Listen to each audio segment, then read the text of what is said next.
All right, let's dive in. You guys sent us a fascinating one this time. Warren Buffett's 1997 letter to Berkshire Hathaway shareholders. This is like a classic, It right? really is. This is Hmm. a masterclass in investing straight from the Oracle of Omaha. Yeah.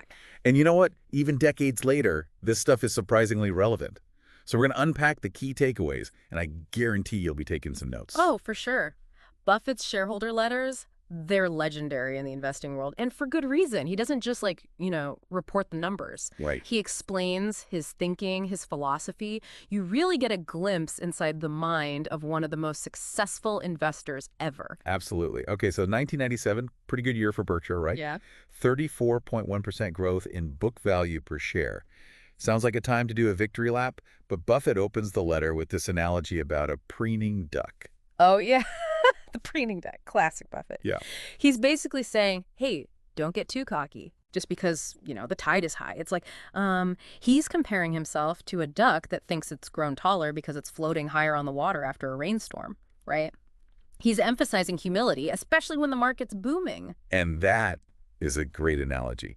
And it sets the stage for this, sober look at performance, not just compared to last year, but to the S&P 500. Right. And he even digs into how Berkshire structure creates a different tax situation Yeah. than your typical index fund. Right. He's not just trying to beat the market. He's playing the long game, and he's highlighting things that make Berkshire different, like paying over $4 billion in federal income tax that year. This goes to show that outperforming the market in the long run is really his focus, not just the numbers in a single year. Absolutely. Yeah. Okay, so humility, long-term perspective, got it. But there's another big idea here. He's emphasizing intrinsic value right off the bat. Yeah. He's making it very clear that book value is important, Hmm. but it's just one piece of the puzzle. Right. It's not just about the assets a company owns, Yeah. minus its liabilities.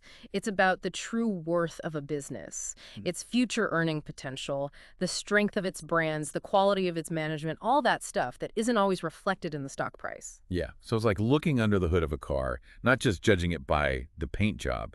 You're trying to understand the engine, the transmission, like what's going to keep this thing running for miles down the road. Exactly. And Buffett's arguing that Berkshire's intrinsic value, which is much higher than its book value, actually grew at roughly the same pace as book value in 1997. Now, a large chunk of this was driven by Geico, a company we'll talk about more later, but this shows how he's thinking beyond just the balance sheet. All right. Starting to see the bigger picture here. Now, one thing that really struck me in this letter is how he breaks Berkshire down into two distinct parts. Investments, think Coca-Cola, Gillette, and then their operating businesses, companies like See's Candies, the Buffalo News. Why the distinction? Because this gets to the heart of how Berkshire operates. These operating businesses, they're churning out profits, Yeah. but they're sending all those earnings up to the mothership, to Berkshire Hathaway. Wait, so all of it? Like, they're not keeping any of it to reinvest. Doesn't that leave them with nothing to grow on their own? Right. That's the fascinating part. Berkshire's acting like this giant capital allocator. Oh, okay. They take the profits from these already successful companies, and then they use that money to buy even more great businesses. Or, of course, invest in the public companies they believe in. Okay, I see. So it's like a network of cash-generating machines, Yeah. all feeding this central hub. Right. And Buffett and Munger are deciding the best way to use that capital. Exactly. But how do they decide where to invest all that money? Well, this is where Buffett brings in one of my favorite analogies, the Ted Williams approach. Remember, Buffett's a huge baseball fan. I do, but refresh my memory. What's the Ted Williams approach to investing? Sounds more like a hitting strategy. It is. Ted Williams, Hall of Famer, famously disciplined at the plate. He mentally divided the strike zone into 77 cells and knew that he'd get the best results if he only swung at pitches in his sweet spot. Wow. So he was being selective, not just swinging at everything that came his way. Exactly. And Buffett applies that same principle to investing. He said the pitches he was seeing in 1997, meaning potential acquisitions, weren't in his sweet spot. Prices were high, returns were uncertain. He was willing to sit on that pile of cash and wait for the right opportunity. That takes discipline, especially when the market's booming. Yeah. And everyone else is, seemingly making money hand over fist. It does, and it's a huge lesson for any investor, especially when FOMO starts creeping in. Yeah. All right, so we've got this unique structure, a long-term perspective, a disciplined approach. Let's talk about a tool in their arsenal that always seems to mystify people, this whole concept of insurance float. Now, help us demystify this. To me, it sounds a bit like magic. It kind of feels like magic sometimes. But think of it this way. Insurance companies, they collect premiums from their customers, right? Right. But they don't have to pay out on those policies immediately. So that creates a pool of money. Oh. They're holding it, but they don't technically own it. So they get to invest that money while they wait to pay out claims. Exactly. And because Berkshire has such a massive insurance operation, that float, it creates this huge pool of capital. Yeah. They can use it to buy companies, invest in stocks, do whatever they want with it. Hold on, isn't that a little too good to be true? Wow. Free money to invest. What's the catch? Yeah, there is a catch, and it's called the cost of float. This is basically the profit or loss on their insurance underwriting. Right. So if they're paying out more in claims than they're taking in from premiums, well, then that cost eats into their returns. So the trick is to be really good at underwriting. Yes. So the float is, cheap or even profitable. Yeah, precisely.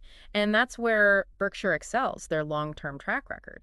They've consistently managed to generate float at a really low cost and sometimes even making a profit on it. Okay. Starting to see why Buffett's so enthusiastic about this whole insurance thing. But in this letter, he also dives into a specific type of insurance. Mm-hmm. That sounds a bit, terrifying, this super cat insurance. Yeah. Tell me more about the super cat roller coaster. Yes. The world of super cat or super catastrophe insurance. We're talking about hurricanes, earthquakes, Right. those huge events that can cause billions of dollars in damage. Yeah. It's high risk, high reward. High risk. Sounds like something I'd want to avoid, not invest in. Well, most of the time, it's pretty profitable because those huge catastrophes, thankfully, they don't happen every day. Right. But when they do, the losses can be enormous, potentially wiping out years of profits. Yikes. You need nerves of steel to play in this market. You do, and Buffett's very clear about that in this letter. He emphasizes that a truly terrible year in the super cat business is a certainty. It's just a question of when. But then he goes on to warn about these catastrophe bonds. Oh, yeah, I remember this. That were gaining popularity at the time. He calls them insurance disguised as something safer. Ooh, that sounds like a warning siren going off. Uh. What are these catastrophe bonds, and why is he so wary? They were essentially a way for investors to kind of bet on whether a catastrophe would happen or not. Okay. If it didn't, they'd get a nice return. But if it did, well, they would lose big. So it's kind of like gambling on a natural disaster. In a way, yes. And Buffett saw this as a dangerous game, especially for investors who didn't fully understand the risks involved. Yeah, it almost seems like he's saying anytime you see complexity in a financial product, Yeah. it's time to proceed with extreme caution. Absolutely. Often there's a reason why things are made to seem more complex than they need to be. Right. It can be a way to obscure the risks or lure in investors with those promises of high returns. All right, noted. Complexity equals red flag. Now, let's get back to some of the things that are actually performing well in the Berkshire portfolio. Yeah. He spends quite a bit of time talking about Geico. Seems to be a shining star. Geico's a great example of how Buffett finds those excellent businesses and lets them thrive under strong leadership. Yeah, he practically gushes about Tony Nicely, the CEO at the time. It's clear there's a lot of admiration there. And rightfully so. Nicely had been with Geico for decades and built a tremendous track record. And Buffett highlights his ability to motivate this whole, he calls it the Geico family, and focus them on achieving these very ambitious goals. And the results, they speak for themselves, right? Yeah. Incredible growth in their policies. Right. Maintaining a very healthy underwriting profit. But there's one thing that stood out to me. Buffett mentions that they actually want their underwriting profit to be a bit lower. Yeah. Shouldn't they be aiming for the highest possible profit? It seems counterintuitive, right? But it's part of Geico's long-term strategy. They want to pass some of those benefits of their low-cost operation onto their customers, right? Keeping their rates competitive and building loyalty. So they're playing the long game here. Yeah. Not just trying to squeeze every dollar out of their customer. Right. They're building a sustainable business. Yeah. Based on value and customer satisfaction. Exactly. And that customer-centric approach has been a huge factor in Geico's success. It shows how Buffett understands that sometimes leaving some money on the table, it can lead to even greater profits down the line. All right, so we've got a company that's excelling at what they do, Yeah. leadership team that's focused on the long term, pricing strategy that keeps customers happy. It almost seems like Buffett can do no wrong. But in this letter, he makes a surprising confession about a mistake he's made repeatedly. Oh, are you talking about using Berkshire stock for acquisitions? Yeah, that he says it's been a bad deal for shareholders. It Yeah. seemed like a real moment of humility, It was. especially coming from someone who's considered an investing genius. And it highlights a challenge that Berkshire faces, right? As they get bigger, Right. this Mordred problem, as he calls it. Mordred problem. Who's Mordred? And what does this have to do with acquisitions? Well, it comes from the King Arthur legends. Okay. Everyone is above Mordred in the hierarchy, so it's hard to find those companies that are truly better I see. than what Berkshire already owns. Oh, I see. They've built such a strong portfolio of businesses that it's hard to find those acquisitions that will actually add value. Exactly. And Buffett admits he's made this mistake in the past. Yeah.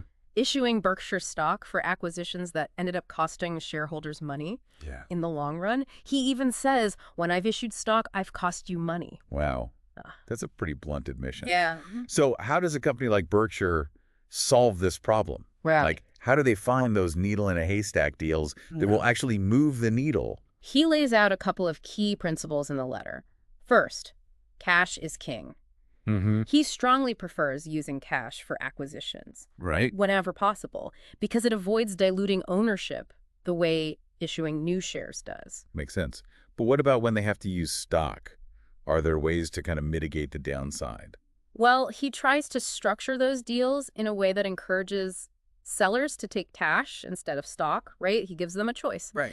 But even more importantly, he emphasizes finding those acquisitions that are truly undervalued. So it's not just about finding a good business, it's about finding a good business at a great price. Exactly. He's always looking for that margin of safety, that cushion between the price he's paying and the intrinsic value of the business. It's like finding a dollar bill on the sidewalk for 50 cents.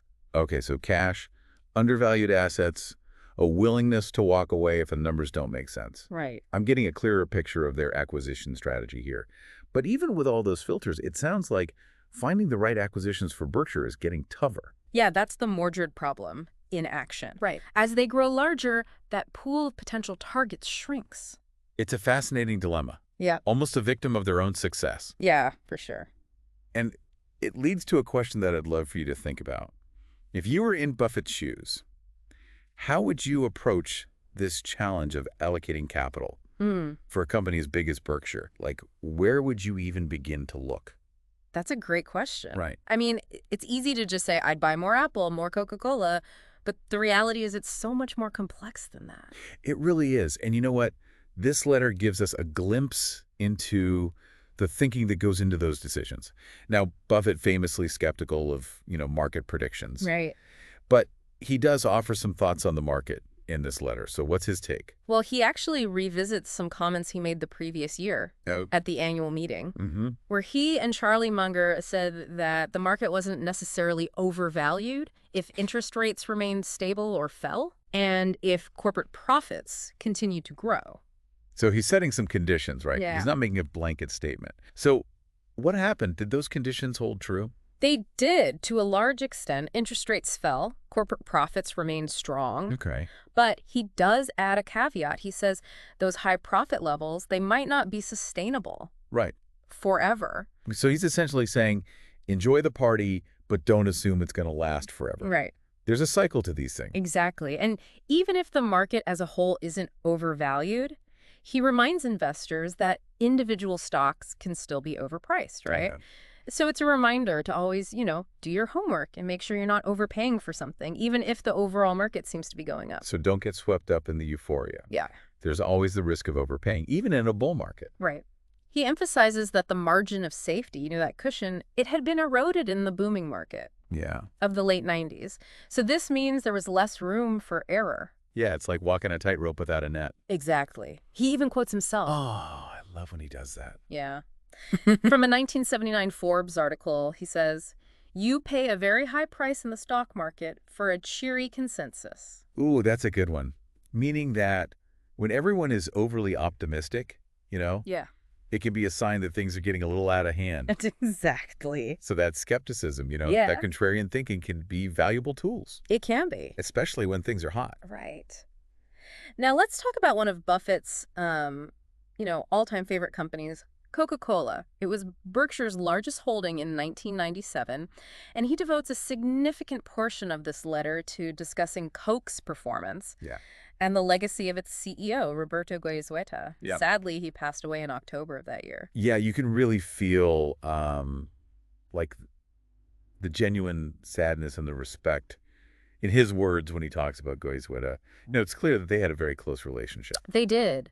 Buffett really admired Goizueta's, his clear strategic vision, Yeah. his focus on shareholder value, that relentless pursuit of excellence. He even describes Goizueta's letters to shareholders as a guidebook for success in both business and life. Wow. That's high praise coming from Buffett. Yeah. He also includes a handwritten note from Goizueta where he talks about, like their shared mindset. Yeah. What Goizueta calls obsession, Buffett calls focus. And it's just fascinating It is. to see how two brilliant minds Yeah. can connect on that level. It shows how success isn't just about talent or intelligence, right? It's about having that focus and the drive to get things done. But with Goizueta passing away, was Buffett worried about Coke's future? Did he think they'd lose their edge? Not at all. He actually expresses confidence in Doug Ivester, Goizueta's successor, saying, the Coca-Cola company will be the same steamroller under Doug as it was under Roberto. So he clearly believed that Ivester had learned from the best. Right. And that Coke's strong culture and its competitive advantages would endure. Right.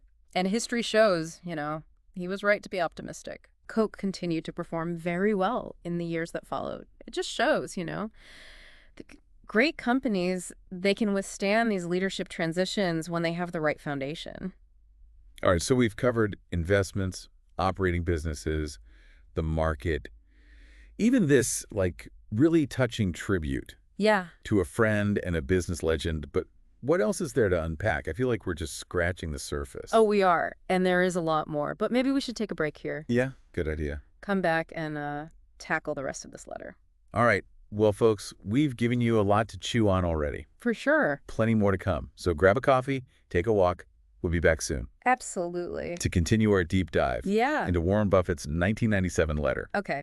So we were talking about Coke and the passing of Roberto Goizueta, the CEO. Yeah, a legend, really. He really was. And it was so clear that Buffett just, had immense respect. I mean, he called Goizueta's letters to shareholders a guidebook for success in both business and life. Yeah, that's Pretty high praise coming from a guy like Buffett, right? extremely high praise. And, one of the most important lessons we can learn from Goizueta, a lesson that Buffett clearly embraces, is the power of thinking like an owner, Oh, I love it. not like a renter. Yeah, I've heard Buffett talk about this owner's mindset before, It's one of those things. but I'm always eager to hear it again. Yeah. It seems so simple on the surface, Right. but it's so profound, when you really start to apply it. Absolutely. And in this letter, he uses this really simple analogy to drive that point home, asking you to imagine yourself as a homeowner. So, would you be happy if the value of your house went down? No, of course not. It's my biggest asset. I want it to go up. Okay. But now imagine that you're planning to buy a bigger house in a few years. Would you still want the value of your current house to go up? Good point. I guess in that case, I'd want prices to stay low so I get a better deal on my upgrade. That's exactly how Buffett thinks about the stock market. If you're a long-term investor, meaning you're going to be buying stocks for many years to come, you should actually welcome a market downturn. Because you'll be able to buy more shares Yeah. of those great companies at a lower price. It's like a sale on all your favorite stocks. Precisely. It kind of flips that whole, buy low, sell high, on its head. And he points out, there is a buyer for every seller, and what hurts one necessarily helps the other. So when you see those headlines like investors lose as market falls, we should be thinking disinvestors lose, but investors gain. Exactly. He's reframing this whole idea of market volatility. It's Right. not inherently good or bad. It's all about your perspective and your time horizon. So instead of fearing a market crash, long-term investors should see it as a potential opportunity. Right. And that owner's mindset is crucial for understanding how Buffett approaches not just the market as a whole, but also individual companies. And in particular, when it comes to share repurchases. Ah, yes, repurchases. He talks about this a lot in the letter, and I've always found it a little, tricky to wrap my head around. So Why is he so keen on companies buying back their own stock? It's about creating value Okay. for those remaining shareholders. So, imagine a company has 100 shares outstanding, right? Hmm. And you own 10 of them. Yeah. So you have a 10% ownership stake. Yeah. Now, let's say the company uses its cash to buy back 10 of those shares. So there are only 90 shares out there now, but you still have your 10. So my percentage goes up, Yeah. own a bigger slice of the pie, even though I didn't buy any additional share. Exactly. And because there are fewer shares outstanding, your portion of the company's earnings, those also increase. It's a way to kind of concentrate the value of that business, Okay. among those remaining owners. So repurchases can be good, but what's the connection to, those market downturns that we were talking about? Well, when stock prices are low, companies can buy back more shares with the same amount of money, right? Okay. Magnifying that value creation effect. It's like getting a discount Yeah. on those repurchases. Okay. And Buffett actually gives the examples of, Coca-Cola, Washington Post, Wells Fargo. Right. Companies that made smart repurchases when their stocks were undervalued. So the falling market actually helps companies like Berkshire deploy capital more effectively It does. through repurchases. That's a really interesting way to think about it. He's always looking for opportunities where others see fear. Yeah. And it's not just repurchases either. Remember, he strongly prefers using cash for acquisitions as well. So a market downturn can really be a buying opportunity for Berkshire on multiple levels. It's like they're getting ready to go shopping when everyone else is heading for the exits. Yeah. Now, let's talk about something that's both kind of fascinating and a little bit head-spinning. Yeah. These Berkshire look-through earnings. Right. So what exactly are we looking through here and why? So remember, Berkshire reports its earnings based on generally accepted accounting principles, or GAAP. But these numbers don't always tell the whole story, especially for a company like Berkshire, Yeah. that owns big stakes in other businesses. So what's missing from those standard accounting reports? Well, under GAAP, Berkshire only reports the dividends that it receives from the companies it owns a big chunk of, right? Even though those companies might be, retaining a big chunk of their earnings. So they might be earning a lot more They could be. than what's actually reflected because those earnings are being reinvested. Exactly. Okay. And that's where look-through earnings come in. They try to paint a more accurate picture of Berkshire's true earning power Right. by including its share of those undistributed profits Okay. from those major investments. So it's like peeking behind the curtain Yeah. to see the full potential of those holdings. But, how do they actually, calculate this? Well, it's not, a precise, exact science. It involves some estimations. But Buffett, he provides a table in the letter breaking down these look-through earnings, adding Berkshire's share of retained earnings Right. from, companies like Coca-Cola, Disney, Gillette, Yeah. but also subtracting, that estimated tax liability that Berkshire would incur Yeah. if those earnings were actually paid out as dividends. So it's a more realistic representation of what those earnings are actually worth to Berkshire, right? Yeah. Taking into account those potential tax implications. Yeah. But why is this important for, regular investors like me? Well, it's valuable anytime, You're evaluating companies that have those significant ownership stakes in other businesses, right? Because those GAAP earnings might not be telling the whole story. Right. So you need to, really dig deeper, understand the earning power. So I should be looking for companies that are not just profitable themselves, Yeah. but also own pieces of other profitable businesses. That's one way to apply the concept, Yeah. It's about understanding the full scope. Yeah. Of a company's earning potential. Okay, I'm adding look-through earnings to my investing vocabulary. Now, before we get too far away from acquisitions, I want to kind of circle back to that confession that Buffett made, that using Berkshire stock for acquisitions hasn't always been great. Right. It was a really surprising admission, and it highlights a real challenge, Yeah. for Berkshire as it grows larger and larger. Yeah. Finding those acquisitions that don't dilute the value for those existing shareholders. Yeah, because they're already, so successful, right? Yeah. That it's hard to find something that's going to make the pie bigger, not just, slice it up differently. Exactly. And he even admits that, he's made mistakes. Yeah. Issuing Berkshire stock for acquisitions that didn't end up creating as much value Yeah. as just holding on to their existing businesses. Yeah. He says, and I'm quoting here, "When I've issued stock, I've cost you money." Wow. Pretty straightforward. You don't often hear that level of honesty. It really speaks to his integrity. Right. And his transparency. Right. With those shareholders, he's not afraid to admit when he's messed up Yeah.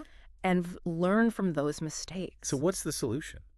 How does Berkshire navigate this world of acquisitions?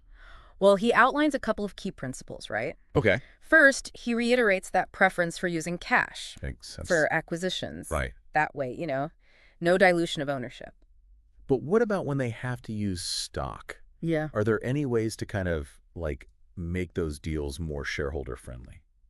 Well, he tries to structure the deal in a way that encourages sellers to take cash, right? Yeah. Instead of stock. He gives them a choice. But perhaps, more importantly, finding those acquisitions that are truly undervalued. Okay. So businesses with that strong intrinsic value, Yeah. that maybe the market hasn't fully recognized yet. So it's like finding a hidden gem, Is. something that's worth a lot more Yeah. than what people are currently willing to pay for it. Exactly. He's looking for that margin of safety, that gap between the price and the value Yeah. that gives you, Yeah. that buffer against mistakes. Okay. So cash, undervalued assets, Mm-hmm. willingness to walk away. Right. Starting to see a pattern here. It's about being patient, Mhm. disciplined, waiting for that right opportunity, even if it means sitting on a pile of cash for a while. Which we've seen isn't a problem for Berkshire. Not at all. They've got that float working for them, It is. generating capital even when they're not actively making those acquisitions. Right, right. Now that brings us to another kind of interesting section of the letter, Yeah. this discussion of convertible preferred stocks. Yeah. It seems like he's got a kind of love-hate relationship. He does. He does. He talks about them being both tempting and frustrating. Yeah. So, what are convertible preferred stocks? Why are they so complex? They're kind of a hybrid security, a mix between a stock and a bond.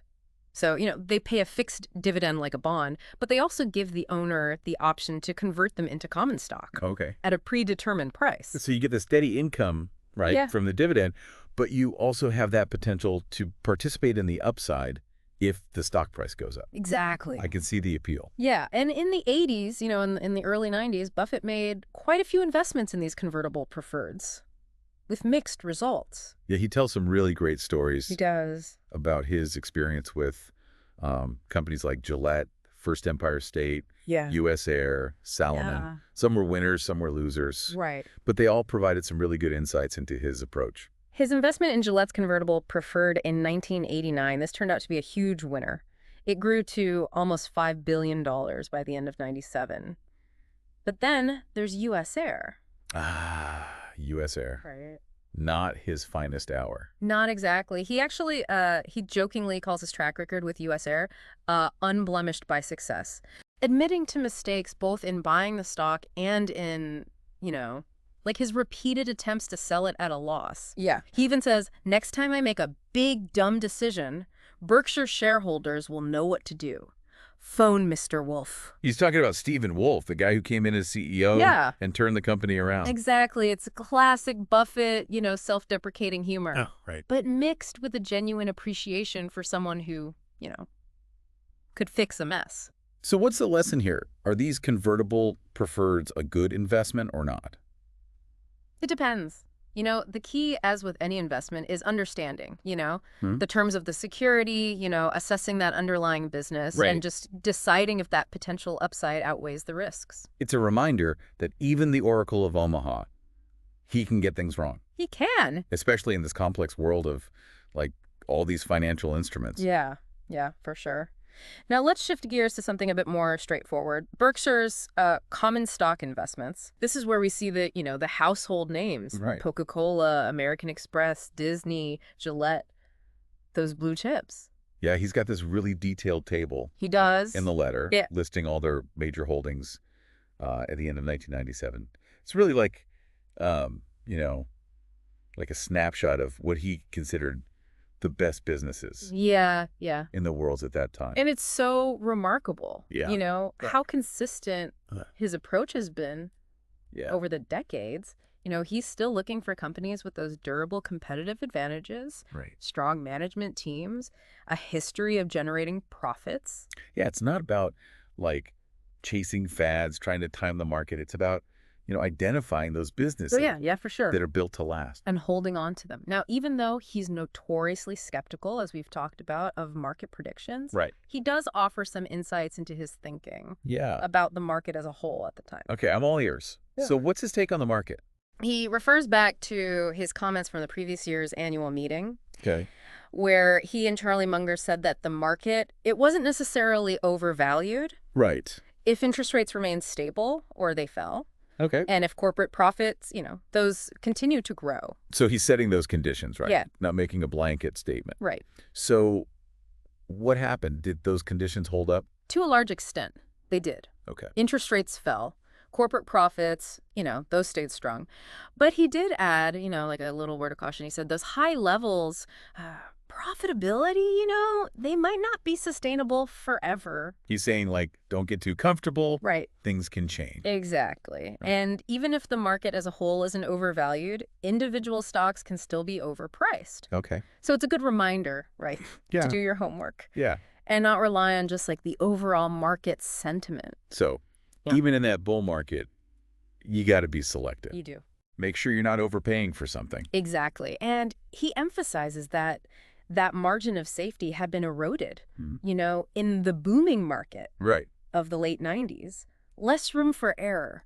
It's like walking that tightrope Yeah. without a net. And he throws in a classic Buffett quote, from a 1979 Forbes article, "You pay a very high price in the stock market for a cheery consensus." Meaning that when everyone's overly optimistic, it could be a sign that things are getting a little crazy. Yeah, the market's kind of getting ahead of itself. Now, let's talk about one of those more unique aspects of Berkshire's success. Yeah.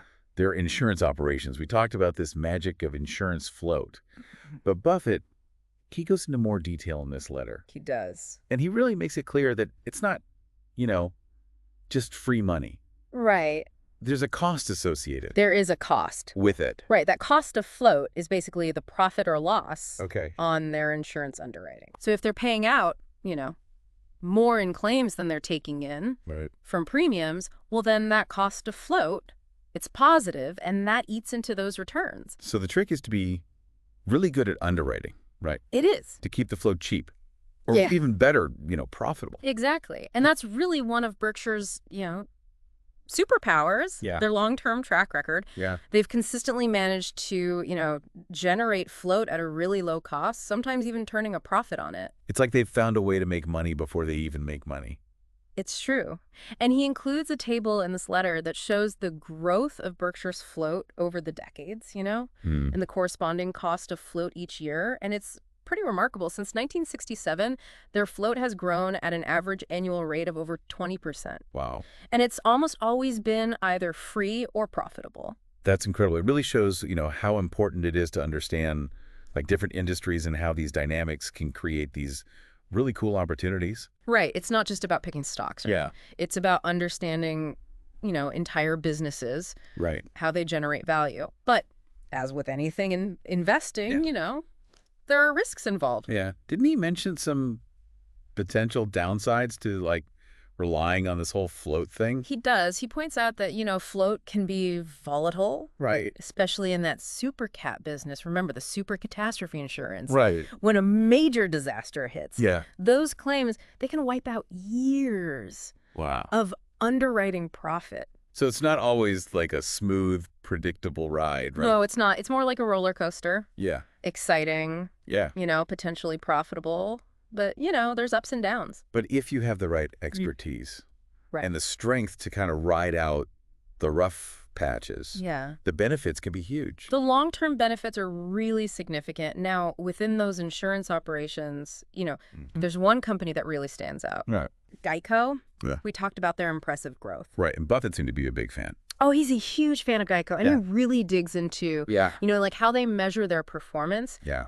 focusing on those two key metrics, Right. growth in voluntary auto policies, Okay. and then the profitability of what he calls their seasoned business, meaning those policies that have been with Geico for more than a year. Sounds like some pretty good indicators of a healthy business. It is. So how is Geico doing in 97? Well, that's what I was going to ask you. They were doing great. Yeah. They saw a 16% jump in voluntary policies and maintained a really, Yeah. healthy underwriting profit margin of over 8%. That's awesome. But didn't he also mention that they actually want their underwriting profit to be a little lower? Yeah, he did. Why is that? It seems a little counterintuitive, but it's all part of, that long-term strategy. Their goal is to, pass on most of the benefits of their low-cost operation to their customers. Right. Aiming for that underwriting profit margin of around 4%. So they're not trying to, maximize profits Right. at the expense of their customers. Right. Right. They're building loyalty by offering competitive rates and sharing those gains with the people that matter most, their customers. Exactly. And that customer-centric approach has really been key to Geico's, success. Right. It shows that sometimes taking a slightly lower profit margin, Right. it can actually lead to much bigger gains down the line. It's a really good reminder that building a successful business, it's not just about squeezing every last dollar out of it, every quarter. Right. It's about creating, long-term value for everyone involved. For all the stakeholders. Yeah. The customers, the employees, the shareholders. Now, speaking of employees, Buffett highlights how Geico's compensation system reinforces that focus, on customer satisfaction and long-term growth. It does. Their bonuses and profit sharing are tied directly to, policy growth and underwriting profitability. So everyone wins. Yeah. When the company does well. Everyone wins when the company does well. And he really emphasizes, that they distribute merit badges, not lottery tickets. What does that mean? Meaning they're rewarding performance, not luck. Oh, I see. They value hard work and dedication. Okay, so we've talked a lot about, specific investments and business strategies, but I think it's really important to step back and appreciate one of the themes that runs throughout this entire letter, clear communication. It's so important. Communication. You mean like the way he writes the letter? That's part of it, yeah. But he also talks about something that might seem, mundane at first, but was actually pretty forward-thinking for 1997. Yeah. His decision to move Berkshire's quarterly reports online. Yeah, I remember that part. Okay. He talks about, the rising costs of printing and mailing those paper reports. Right. Especially as, more and more shareholders, they're holding their stock through these, these brokerage accounts. Exactly. He saw the internet as a much more efficient way to get information to all those shareholders simultaneously, regardless of how they held their shares. It was a pretty innovative move for the time. It was. So he was ahead of the curve. Yeah. In embracing online communication. He was. And he even acknowledges his own technophobia. Right. Recognizing that not everyone was comfortable with, the internet back then. Yeah. But he assures readers, that they can still get a printed copy if they want. Which is a really thoughtful gesture. Jeez. Showing sensitivity, to everyone involved. Right. He's embracing this new technology, but he's not abandoning those old-fashioned shareholder-friendly practices. He's not. And, he ends the letter. Yeah. With a personal invitation to the annual meeting in Omaha. Yeah, complete with details about, his favorite steakhouse and the Dairy Queen he'll be visiting, even, an upcoming baseball game. I love that. It's classic Buffett, blending, the business with the personal. Yeah. It really makes you feel like part of, the family. Exactly. And it really humanizes him. Yeah. Reminds you that behind all those billions and those brilliant investing strategies, there's a real person who, genuinely enjoys this, wants to share that joy with others. But there's one detail in this section that really stood out to me. His description of the shareholder designated contributions program. Oh, yes. He encourages shareholders to direct a portion of Berkshire's charitable giving to their favorite causes. It's a really cool program, It reflects his belief in empowering shareholders and giving back. Yeah. He actually expresses disappointment that some shareholders, they miss out on this because they don't have their shares registered in their own names or they forget to return the form. It's true. It's a really small detail. It is. But it just shows, how much he genuinely wants all those shareholders to participate. He really does. And benefit, from this program. Right. And that kind of brings us to, another key theme. Yeah. Investing isn't just about, maximizing your returns. It's about, aligning your capital with your values. Oh, I love that. It's about, investing in those companies that are doing good. Yeah. or at least not doing any harm. Exactly. Thinking beyond just the numbers Yeah. and considering the broader impact Yeah. of your decisions. We've covered a lot of ground here. Yeah. From investing principles to, market insights, personal anecdotes. This is really a treasure trove It is. of wisdom. It's a reminder that investing's a journey, not a destination. And by embracing those principles outlined here, Yeah. you can set yourself up for long-term success, both financially and personally. Well said. Now, before we move on, to the final part Okay. of our deep dive, I want to leave you with a thought-provoking question. Remember how Buffett talked about repurchases and how they can be, especially effective when prices are low? Yes, he argues that companies should really take advantage of those market downturns Yeah. to buy back those shares at a discount. So my question is, imagine you're the CEO Okay. of a company. What factors would you consider before deciding to buy back your own stock? That's a great question. It makes you really... It really does make you think. When you're in that position. It does. It's not as simple as just saying, the stock's down, let's buy it back. Right. There's so many factors to consider. Yeah, you got to think about, the company's financial position. Right. Its growth opportunities, its long-term strategy, even, the potential impact on employee morale. Right. It's not just about the numbers. It's not. It's about the people. Exactly. It's a very complex decision. It is, and it requires a deep, Yeah. understanding of the business and the courage, right, to make these tough decisions. Yeah, that might not be popular in the short term, Right. but will ultimately benefit, the shareholders. Right, in the long run. In the long run. Yeah. Well, I think we've given our listeners a lot to think about today, but before we wrap up, any final thoughts? I think one of the biggest takeaways from this letter Yeah. is that, investing, it's not just about picking stocks, right? Right. Or trying to time the market. It's about building a solid foundation, for your financial future. Right. Based on sound principles, like patience, discipline, a long-term perspective. And I think what's so great about this letter is that it shows, even someone like Warren Buffett, who's, considered this investing genius. Yeah. He's not afraid to admit his mistakes. That's right. He's always learning, evolving. Right. And I think that's something we can all, learn from. Absolutely. No one has all the answers. Right. And it's a reminder that investing is a journey. It's not a destination. And the more we learn, the better prepared we'll be to navigate the ups and downs. Absolutely. Well, I think we've done it. Another deep dive successfully completed. I think so. I learned a lot. Me too. Always. Thanks to everyone for sending in your requests. Keep them coming. And remember, if you're looking for more investing wisdom, well, look no further than Warren Buffett's shareholder letters. They're a treasure trove of insights. Until next time, happy investing, everyone. All right, see ya.